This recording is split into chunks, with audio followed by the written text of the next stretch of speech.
Assalamualaikum warahmatullahi wabarakatuh. Selamat pagi Tani Lovers. Senang sekali saya kembali menjumpai Anda para petani, penyuluh dan juga seluruh insan pertanian di Indonesia dimanapun berada. Seperti biasa selama 30 menit ke depan kita akan membahas bagaimana progres dari penambahan areal tanam di wilayah di Indonesia hari ini, hari Rabu 4 September 2024 bersama saya Elsa Sabrina dan inilah Kementan Gaspol. Baik, Tani Lovers, perlu diketahui bahwa Kementan Gaspol ini merupakan bukti bahwa Kementerian Pertanian selalu berupaya untuk memberikan informasi terkait progres dan juga program strategis Kementan, yakni penambahan areal tanam. Dan juga penambahan areal tanam itu melalui irigasi perpompaan, pompanisasi, optimasi lahan rawa, cetak sawah, dan juga tumpang sisip parigogo. Dan juga melalui program ini, Tani Lovers, Bapak, Ibu, dan juga teman-teman diharapkan bisa mendapatkan informasi terbaru, kondisi terkini terkait pertanian, dan juga terciptanya informasi baru keterbukaan terkait sektor pertanian Indonesia kepada masyarakat secara luas.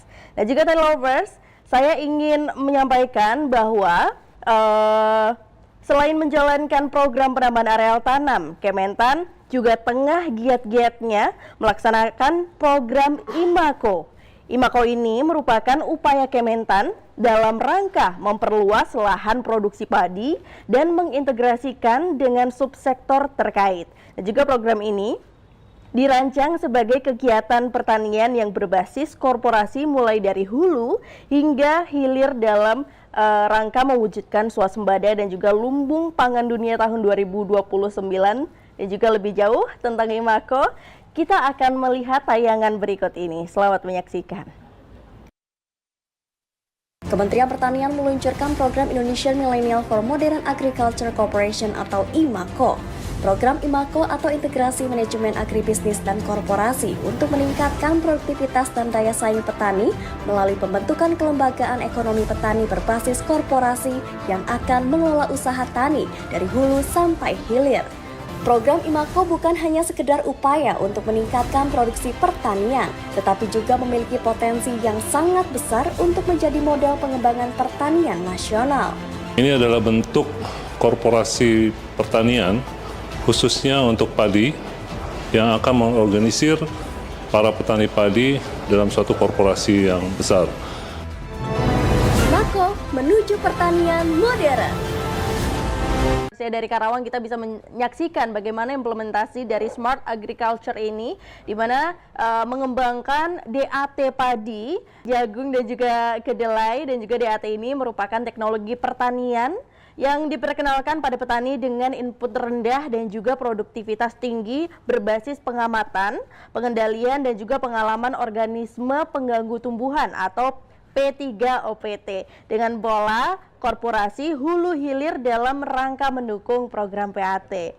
Dalam rangka mendukung perluasan areal tanam untuk percepatan tanam.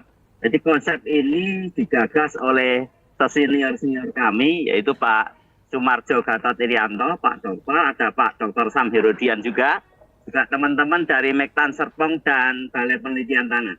Ini kondisinya. Jadi di strategi agroteknologi itu konsepnya adalah low input, jadi inputnya rendah dan produktivitas tinggi. Dengan cara kita semuanya menghitung pemupukannya dengan dilakukan uji kesuburan tanah dulu. Nah, kemudian sebagai pengganti pupuk kimianya kita menonjolkan pupuk organik yang artinya arah DAT ini adalah kemudian sustainable. Kemudian konsep DAT ini juga meningkatkan produktivitas karena kita menggunakan teknologi yang meningkatkan populasi padi. Jadi kita nanamnya tidak tanam pindah, tapi tabur benih langsung ke lahan, kira-kira seperti itu. Dan hasilnya alhamdulillah hari ini kita bisa 9 ton dan kemudian BC rasio, benefit cost rasionya atau keuntungannya bisa sampai 2,56. Ini yang kita ingin capai. Dan teknologi ini juga teknologi yang solid, artinya mudah dilaksanakan petani. Dan ini sangat cocok untuk mendukung program-program Pak Menteri Pertanian, Pak Amran, seperti IMAKO maupun perluasan areal tanam. Di lokasi ini juga Bapak Ibu sekalian, lokasi yang notabene pengairannya bukan pakai pompanisasi. Kita pakai submersible kemudian ditambah dengan pemompaan dari air sungai yang ada di belakang. Jadi ini cocok dengan konsep hari ini. Dalam kondisi kemarau kita juga memakai pompanisasi, kemudian kita memakai tabur benih langsung sehingga bisa menghemat untuk pelaksanaan tanamnya bisa 15 hari karena kita tabur benih langsung.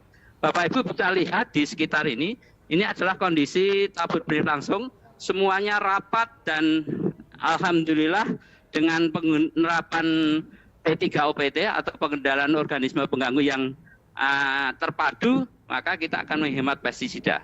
Bunga-bunga di sekitar kita ini, Bapak Ibu, tani lovers, ini bukan bunga-bunga untuk hiasan. Ini adalah namanya refugia. Refugia itu adalah tempat bersarangnya musuh alami, sehingga kalau kita mengendalikan hamanya akan lebih mudah.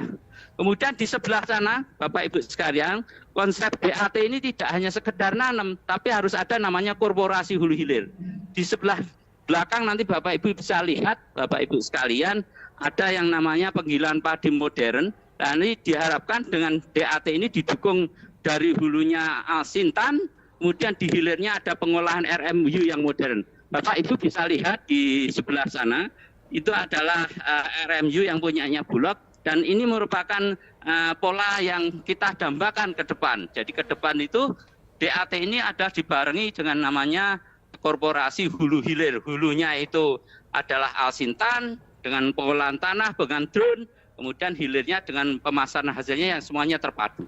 Ini yang kami harapkan bisa direplikasi, dan mohon maaf Bapak Ibu sekalian, pola ini sudah kita terapkan di 3 provinsi yang namanya kita namakan Forecasting Smart Eco Village, yaitu perpaduan antara disruptive agriculture teknologi dan satu lagi adalah teknologi P3OPT atau pengendalian hama terpadu yang ramah lingkungan. Kira-kira seperti itu. Baik, Bapak Ibu sekalian, tani lovers. Baik Bapak, wah ini mungkin suatu informasi yang baru juga ya Pak untuk tani lovers Pak. Mungkin bisa ditambahkan informasi lebih lanjut Pak. Teknologi seperti ini tuh bisa ditanamkan untuk komoditas apa saja Pak?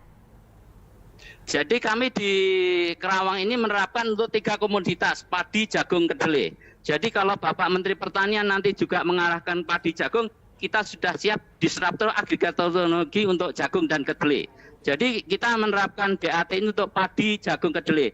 Untuk jagung kedelainya ada di belakang, nanti Bapak Ibu tani lover bisa melihat kondisi kedelai kita yang notabene juga BC rasinya 2,5. Jadi Bapak Ibu sekalian, kita tidak hanya pengen produktivitas tinggi, tapi keuntungannya juga tinggi, kira-kira gitu tani lovers. Okay. Jadi Bapak bisa lihat ini adalah DAT padi, kondisinya seperti ini, semuanya dikendalikan dengan non pestisida, artinya pestisida organik itu kita tonjolkan, seperti arahan Bapak Presiden bahwa ke depan kita mengendalikannya dengan PHT. Saya kira gitu, Bapak Ibu sekalian tani lovers. Baik Pak. Mungkin bisa disampaikan juga Pak, seperti teknologi seperti ini sudah berjalan berapa lama dan juga sudah seberapa signifikan Pak antara sebelum menggunakan teknologi seperti ini dan juga sekarang bisa menghasilkan produksi yang luar biasa Pak? Ya, jadi kalau menggunakan teknologi kita ini terus terang kami baru mencoba 3 musim kita kembangkan, dan memang di dalam pengembangan teknologi masih ada beberapa persoalan yang kita perlu selesaikan. Salah satunya adalah masalah daya tumbuh benih. Daya tumbuh benih yang kita dapatkan sekarang ini ya antara 80 atau 70-80, sementara kita harapkan dengan teknologi ini bisa sampai 90%. Itu yang menjadi kendala kami, dan itu kita sempurnakan terus teknologi itu. Dan yang kedua Bapak Ibu sekalian, kita baru mengembangkan 3 musim, dan untuk yang tingkat lapangan baru di 3 lokasi, yaitu di Jawa Tengah, Jawa Timur, dan Jawa Barat. Dan lokasinya Bapak Ibu sekalian tani lovers bukan lokasi yang baik, tapi lokasi endemis. Jadi endemis penggerek batang, endemis tikus, dan endemis wereng. Dan hasilnya alhamdulillah BC rasio kita bisa 2,5. Artinya petani tetap untung dengan teknologi ini. Kira-kira seperti itu Bapak Ibu tani lovers. Oke Bapak, mungkin untuk sebagai penutup ya Pak, boleh disampaikan mungkin ini konsep yang bagus untuk kami baru ketahui Pak, bagaimana dengan pelibatan dunia usaha sendiri Pak? Ya, jadi dengan konsep DAT ini kita tidak membunuh dunia usaha, tapi malah mendorong UKM. Karena kita konsepnya adalah organik, kemudian mengarah ke organik, kemudian low input, dan teman-teman dari pabrikasi pestisida kimia atau dari pupuk kimia jangan terlalu khawatir dengan konsep ini. Konsep ini saling mendukung Bapak Ibu. Jadi konsep ini bukan melarang penggunaan pestisida kimia atau pupuk kimia, tetap kita gunakan. Tapi bagaimana petani itu tetap untung. Dan mohon maaf, izin, saya perlu dukungan semua pihak supaya ini diterapkan di seluruh kabupaten, minimal satu kabupaten satu. Kalau ini bisa diterapkan dan kemudian didukung oleh, maaf saja, teman-teman TNI dari setiap kabupaten, ini akan sangat bagus sekali. Terus terang ini ada program yang menjanjikan, dan tujuan akhir kami itu sebetulnya bukan beras, tapi adalah rice bran oil. Rice bran oil itu adalah minyak beras yang nantinya beras di tingkat konsumsi murah bisa dibeli, petani tetap kaya. Itu harapan kami ke depan atau ultimate goal kita ke depan. Terima kasih. Oke Bapak, terima kasih informasi yang sangat menarik untuk kami untuk mengetahui program ini dan juga semoga DAT ini bisa diterapkan secara nasional ya Bapak ya.